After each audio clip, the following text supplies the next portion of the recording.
am 103 years old. I have buried women I loved, friends I laughed with, a son, a daughter, men I thought were stronger than me, kinder than me, better than me, and I am still here. That is not a victory, not the way people think. You reach this age and people expect wisdom to sound gentle, soft, comforting. It isn't. The truth is hard. The truth is, most people live as if life is an endless hallway, as if there will always be another door, another summer, another Christmas, another quiet Sunday with the people they love. But there won't. That is the great lie of being alive when you are young. You think you have time because you cannot see the ending yet. I could not see mine either. At 20, I thought life was beginning. At 30, I thought I was busy building it. At 50, I thought I was finally understanding it. At 70, I realized most of it was already gone. And now I know something that terrifies me. We do not lose life all at once. We lose it in teaspoons, in habits, in routines, in the 1,000 small moments we do not notice while they are still ours. That is how a life disappears, not in one grand tragedy, though I had those too. No, a life disappears in ordinary evenings, in postponed conversations, in distracted nods, in saying tomorrow so many times that tomorrow finally stops coming. If you are listening to me, listen carefully, because I am not talking about death. I am talking about the way people waste being alive, and I know, because I did. In 1955, I was 33 years old. 33. Young enough to believe sorrow only happened to other families. My wife's name was Martha. She was the first great love of my life.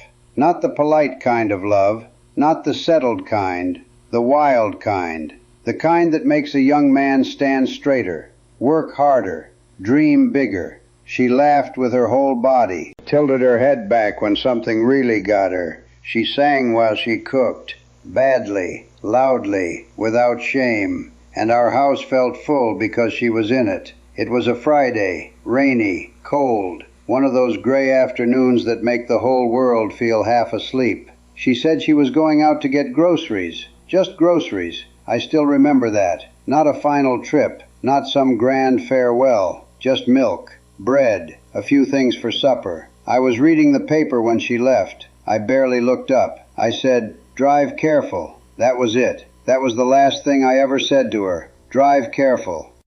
There was an accident on the road just outside town. A truck lost control. Wet pavement. Bad luck. The kind of sentence people use when they do not know what else to say. She never came home. One moment I had a wife. The next I had a coat hanging by the door that would never be worn again. Her hairbrush still had strands of her hair in it. Her coffee cup was still in the sink. Her shoes were still by the bed. And the house became unbearable, because everything inside it kept insisting she should still be there. I sat on the floor that night, a grown man, 33 years old, and I cried so hard I thought something inside me would tear open and never close again.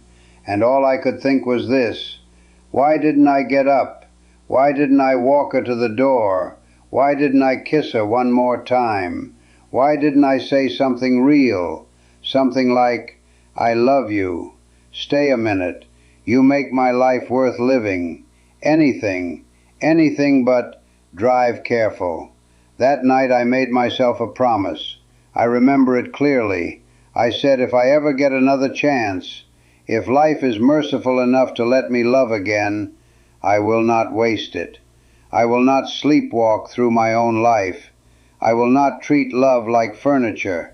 I will notice it, protect it, speak it out loud. I swore that over the ruins of my first marriage, and for a while, I meant it. A few years later, I met Eleanor. She was different from Martha, quieter, steadier, the kind of woman who made the room calmer just by entering it. She had patient eyes, eyes that seem to understand you before you finish speaking. We built a life together, a real one, 42 years.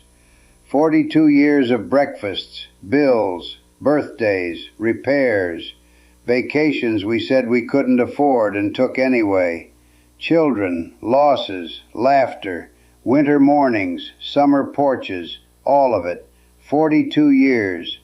And here is my greatest shame. I did not keep my promise, not in the way I should have. I did not betray her with another woman. I did not become cruel. I did not walk out. People think those are the only ways a marriage dies. They are wrong. Sometimes you kill love by starving it, quietly, politely, over time. My biggest regret with Eleanor is not the fights.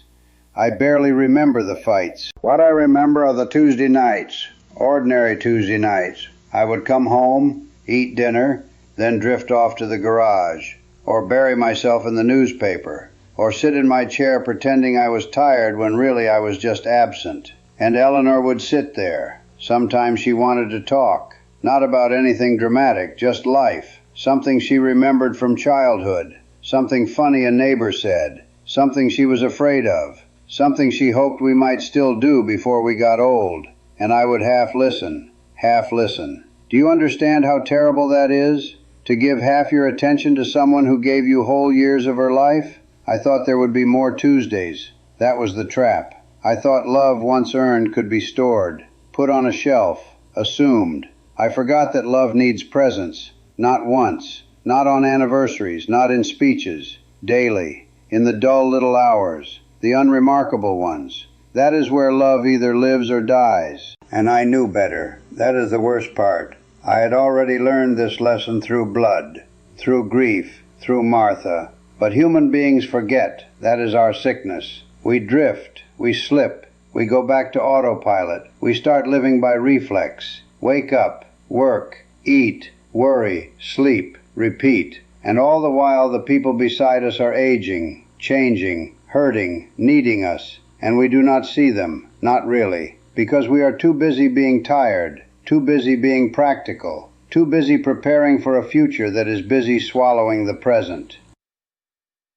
Then 1987 came. By then I was 65, and my child was 45. No father should have to say that sentence in the past tense. My child died of illness, slowly, cruelly. Hospitals have a sound to them, a sound no one forgets once they've heard it enough. Machines humming, shoes on polished floors, voices trying to stay hopeful. I sat by that bed and watched someone I had once held in my arms become small again. That is what sickness does. It strips people down, not just their bodies, their pride, their certainty, their future. I remember the hands, my child's hands, so thin, so tired, and I remember the apology. That is what haunts me most. Not the diagnosis, not even the funeral, the apology. My child looked at me and said, "I'm sorry I didn't call enough." Imagine that. A dying child apologizing to a father for not calling enough. And in that moment I knew the truth. The truth was not that my child had failed me. The truth was that we had both lived like there would always be more time, more calls, more visits, more holidays, more chances to say the things that matter. I knew it. I knew it right there by that bed. And still, I lied. I took that terrible truth and I covered it with a soft lie because I could not bear the weight of honesty. I squeezed that fragile hand and said, "We had enough time."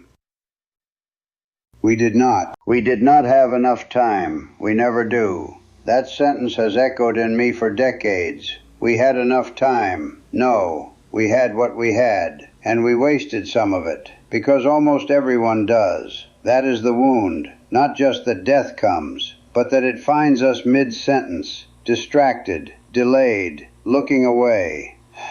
Now I sit in this old body with its bad knees and thin skin and memories sharper than knives. And sometimes my great-grandson Leo comes to see me. He is 16, tall, restless, still growing into his hands, still carrying that beautiful arrogance of youth, the arrogance I once had. He sits across from me sometimes, phone in his hand, thumb moving, eyes down, tap, scroll, Tap. Little flashes of light across his face, and I watch him. I do not get angry, not really. I get sad, because I know what he cannot know yet. He thinks this moment is ordinary. He thinks there will be hundreds more visits, thousands more chances. He thinks I will always be here in this chair, or that if I'm not, there will still be time later to understand me, to ask questions, to listen. But later is the most dangerous word in the language. Later I'll visit. Later I'll call. Later I'll rest. Later I'll forgive. Later I'll say I'm sorry. Later I'll tell them I love them. Later I'll start living the way I know I should. Later never comes the way you think it will. It comes broken, or not at all. You think you'll live once the children are older, once work calms down, once you retire, once you have money, once life becomes less complicated. It won't. Life does not clear a path for you. It keeps moving. It keeps taking. And if you do not grab hold of what matters now, you will wake up one day surrounded by ghosts and wonder where it all went.